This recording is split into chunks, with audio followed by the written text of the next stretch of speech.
As restrições impostas pelo governo do estado não caíram bem nessa reta final do ano. Muitos prefeitos contrariam as decisões de João Dória e mantêm as atividades.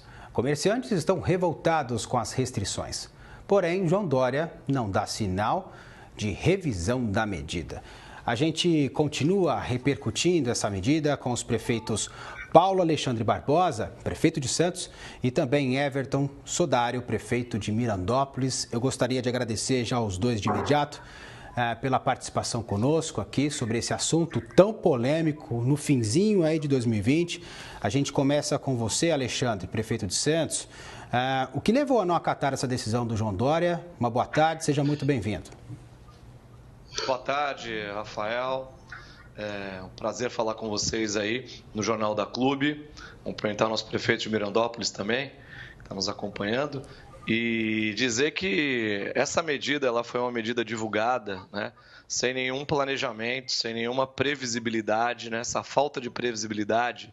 Há poucas horas do Natal, aqui no nosso caso na Baixada Santista, nós já temos um contingente de turistas bastante significativo, as pessoas já desceram a serra, já estão aqui, e fazer uma comunicação que, olha, você vai retroceder para a fase vermelha durante 3 dias, depois vai voltar para a fase amarela durante 4 dias, depois você vai retornar para a fase vermelha, é inviável de ser cumprida, né? As medidas de fiscalização, as medidas de controle, a administração pública precisa de organização, precisa de planejamento, e são fatores que ficaram distantes dessa medida. Por isso aqui nós decidimos não cumprir essas medidas. Os comerciantes aqui já tinham feito estoque, contratado funcionários para essa época do ano, que é uma época que as vendas acabam se acentuando, né? E muitos deles têm a expectativa de, nesse final de ano, recuperar uma pequena parte do prejuízo causado ao longo desses meses por conta das restrições da pandemia. Então não seria adequado, não seria coerente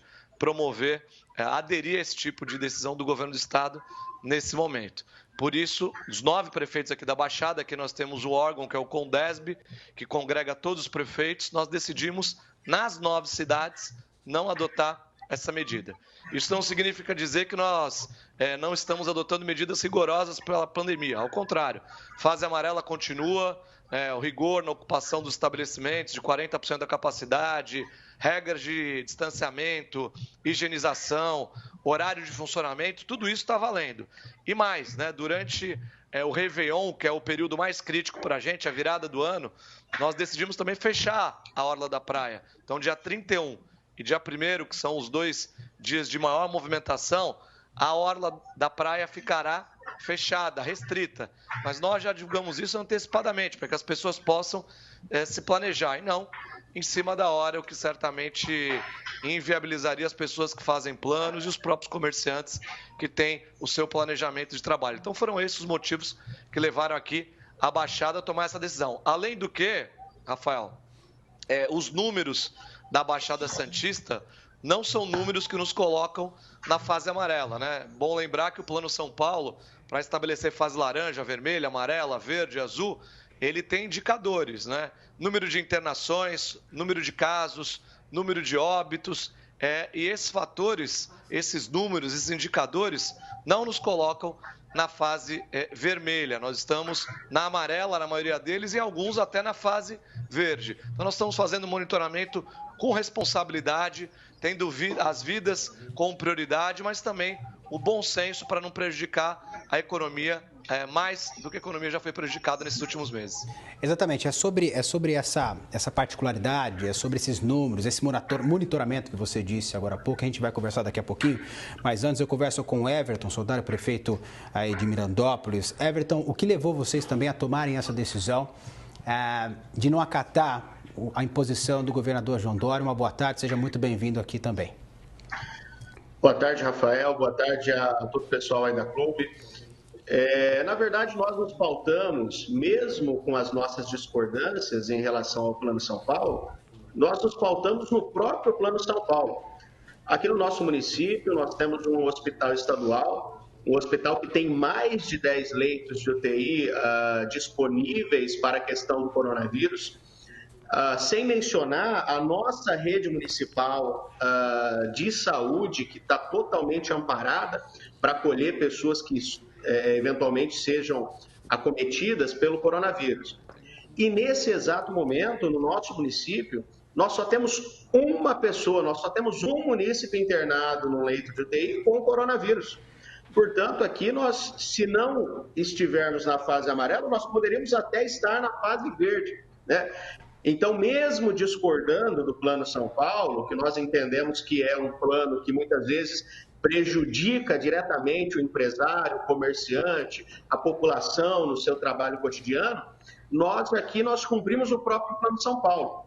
Nós não podemos aceitar que o governador tome uma medida tão brusca às vésperas de um final de ano, onde depois de tanto tempo os nossos comerciantes, os nossos empresários do município perderam tanto nesse ano, e justamente no mês, nos dias ali onde eles recuperam boa parte daquilo que eles perderam, nós tomarmos uma medida tão irresponsável como essa.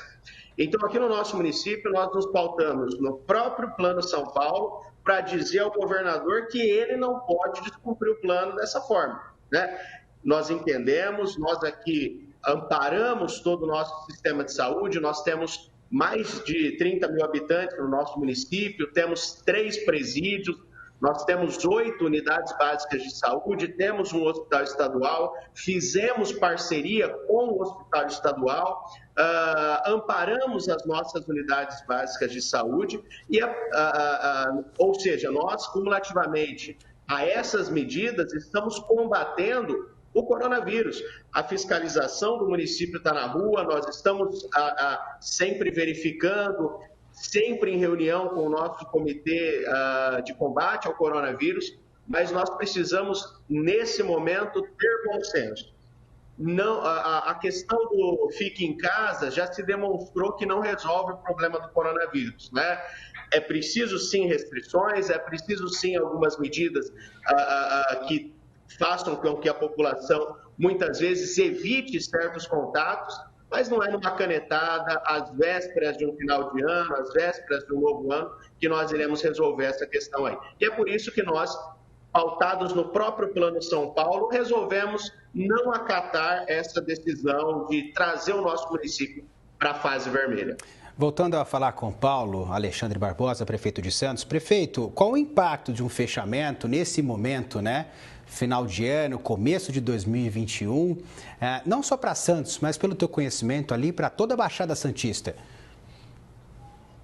Olha, o impacto seria bastante significativo, né? Especialmente porque esse período do final do ano é um período que a gente tem um fluxo bastante expressivo de pessoas aqui na Baixada.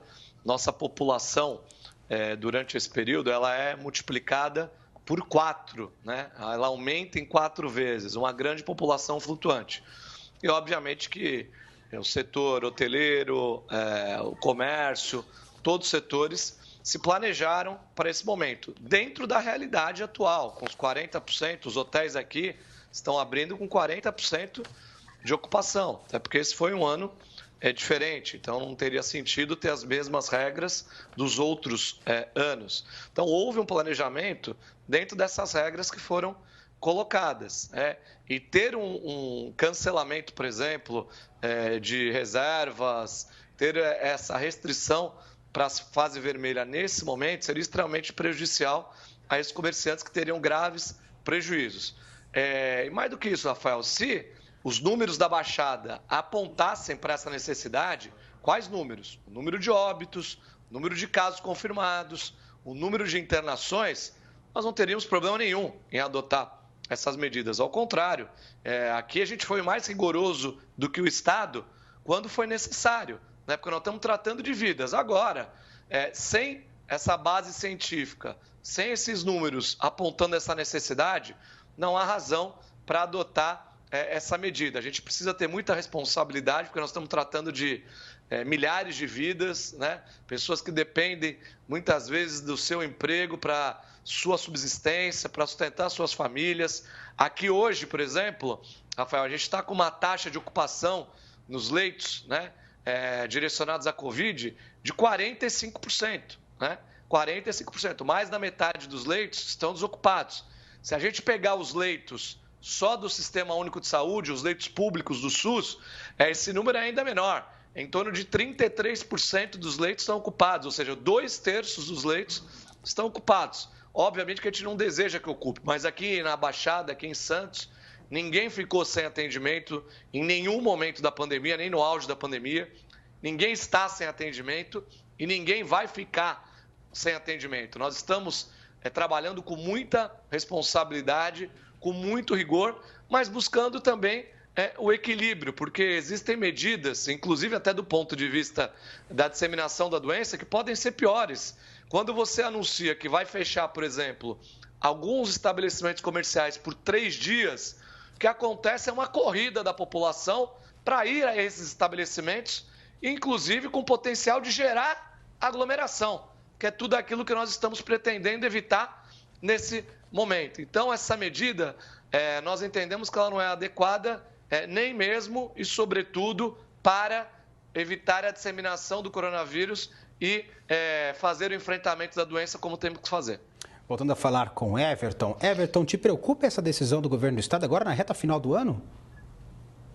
Preocupa bastante. E, como eu disse, nós, justamente no final do ano, é o ano onde os comerciantes, os empresários, onde as pessoas em si recuperam muito daquilo que eles perderam durante o ano. Você veja, Rafael, aqui em Mirandópolis, as primeiras medidas de combate ao coronavírus, nós tomamos em 16 de março agora desse ano de 2020. Ou seja, já no terceiro mês do ano, nós tomamos medidas bastante restritivas, decretamos estado de emergência, fizemos uma série de outras medidas que garantiam aí a vida da nossa população. E isso justamente lá em 16 de março. Imagine agora, depois de todo esse tempo, praticamente em 9 meses, no mês onde justamente os comerciantes, os empresários, eles conseguem recuperar um pouco daquilo que eles perderam por conta do Natal, por conta da virada do ano, e vem o governador, solta um decreto, fecha durante 3 dias, depois você reabre, depois você fecha mais 3, justamente nesse momento tão crucial para a nossa economia. E falo mais, Mirandópolis é um município de 30 mil habitantes, não é um município que tem ali grandes empresas, não é um município que tem o seu turismo forte. O que nós temos forte aqui no nosso município é o comércio, especialmente. Então, como nós não observarmos essa situação tão importante que é esse fôlego que o nosso comerciante ele acaba tendo justamente nesse final de ano. Então, nos preocupa bastante que, de forma, me parece que tão irresponsável, o governador João Dória tome uma medida dessa, ainda mais pautado no Plano São Paulo. Se ele tivesse se pautado no Plano São Paulo efetivamente, os nossos dados estivessem em um cenário bastante delicado, a nossa taxa de ocupação de leitos estivesse alta, nós até poderíamos repensar essa nossa situação. Mas, como eu disse, nós temos um munícipe de Mirandópolis internado em UTI, nós temos quase uma dezena de leitos de UTI disponíveis para a nossa população, então os nossos indicadores poderiam nos levar até a fase verde. Não há sentido nós, de forma arbitrária, passarmos o município para a fase vermelha, justamente nesse momento de final de ano. Exatamente. Agora, 12h42, você que está chegando em casa, a gente repercute a decisão do governador João Dória sobre o Plano São Paulo de flexibilização com os prefeitos Paulo Alexandre Barbosa de Santos e também Everton Soldário, prefeito de Mirandópolis. Paulo, explica pra gente, você disse anteriormente que a praia ficou fechada no dia 25, né? Se eu estiver errado, o senhor pode me corrigir. No dia 30, no dia 1 e também no dia 2 vai ficar fechado isso. Se a justiça determinar o bloqueio novamente, o que o senhor pretende fazer a partir de agora, já pensando no cenário em 2021, numa eventual restrição? Olha, Rafael, aqui nós não fechamos a praia, né, no período de Natal, fechamos em alguns momentos da pandemia em função da situação que a gente enfrentava, assim, no auge da pandemia, quando os números exigiam isso, nós tomamos essas medidas. O Plano São Paulo, ele nunca regrou abertura ou fechamento de praia. Isso ficou dentro da autonomia aqui dos municípios da Baixada. Nós precisamos, sempre tomamos medidas aí coerentes, responsáveis na defesa da vida. Quando necessário fechar, nós fechamos. Agora, no Réveillon, a gente tem uma expectativa, como todos os anos, de um fluxo maior de pessoas. Para você ter uma ideia, no ano passado, Santos teve na areia da praia 1,5 milhão de pessoas. Né? 1,5 milhão de pessoas. É o segundo maior Réveillon do país. O que nós fizemos esse ano? Primeiro, cancelamos a festa. Cancelamos a queima de fogos, cancelamos todas as tendas, os shows, tudo que era feito habitualmente. Por quê? Porque a gente teve um ano diferente. Teve um ano com mais de 200 mil mortes, brasileiros que perderam a vida pelo coronavírus. Tivemos um ano onde muitas pessoas perderam emprego, perderam renda. Enfim, um ano desafiador. E não tem sentido a gente não fazer um final do ano também diferente. Esse final de ano tem que ser diferente, as pessoas têm que ter essa consciência coletiva. Então, por isso, nós decidimos no dia 31, na virada, e no primeiro dia do ano, praias fechadas. Nós não vamos ter as praias abertas nem no dia 31, nem no dia 1º. Fora disso, nós vamos regrar a utilização da praia, né? Vamos aguardar, monitorar através dos números. Acho que não pode ter precipitação e nem omissão, né? É preciso fazer a gestão baseada nos fatos. E na medida que você toma uma decisão para 645 municípios do estado, de maneira uniforme, sem considerar a realidade, sem considerar a especificidade de cada uma das regiões, acho que não me parece o melhor caminho. É preciso considerar a realidade das regiões, né? A necessidade, os números de internação, os números de leitos, os números de óbitos, e a partir disso as decisões sendo tomadas. Então aqui a gente está fazendo tudo com muita responsabilidade e temos a convicção de que estamos no caminho certo. Exatamente, seria bom, seria melhor que todos tivessem bom senso, né? Infelizmente, bom senso todo mundo acha que tem e nem todos têm. Muito obrigado pela sua participação aqui, Paulo Alexandre Barbosa, prefeito de Santos, e também Everton Sodário, prefeito de Mirandópolis. Muito obrigado aos dois. Eu que agradeço. Muito obrigado, Rafael. Obrigado, Everton. Aí, um grande abraço a Mirandópolis, aí, toda a população da região de Ribeirão Preto. Obrigado aí, grande abraço para o pessoal aqui de Santos também e para o pessoal aqui da Clube. Obrigadão.